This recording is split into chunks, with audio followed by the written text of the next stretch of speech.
Dar credibilidade ao Evangelho Santo de Jesus Cristo, que não é à toa que nós estamos aqui levando esse Evangelho todos os domingos às pessoas que necessitam de ouvir.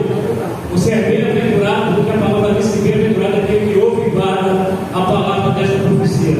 É por isso que o versículo que está em nossa escritura fundada diz: ai de nós, se nós não pregarmos este Evangelho até você. Louvamos a vida de todos vocês que se encontram aqui nessa noite, porque Jesus é aquele que está as luzes estendidas sobre a minha e a tua vida. A Bíblia diz: ide por todo mundo e pregai o Evangelho a toda criatura.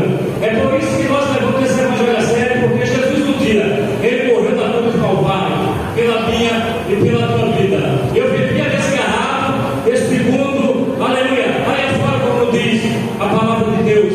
Eu vivi desse garrafa, afastado do caminho do Evangelho, manudos das drogas, mas as mãos do Senhor, como diz no livro de Isaías, e a mão do Senhor, aleluia, está encolhida para que não possa salvar, nem os seus ouvidos agravados para não poder ouvir. O Senhor vai me buscar lá no meio das drogas e no meio dessas barracas aqui no corpo do teu lado.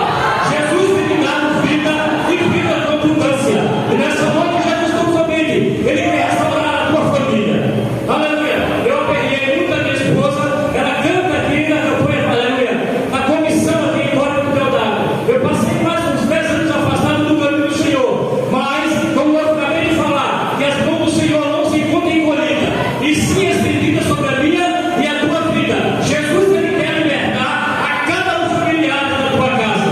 Aleluia. Mas basta não somente você dar um passo para Cristo, porque essa é a vontade de Deus em fazer isto na vida de cada um que se encontra aqui nessa noite. Jesus é libertação, mas a partir do momento que você dá um passo para Ele, Jesus é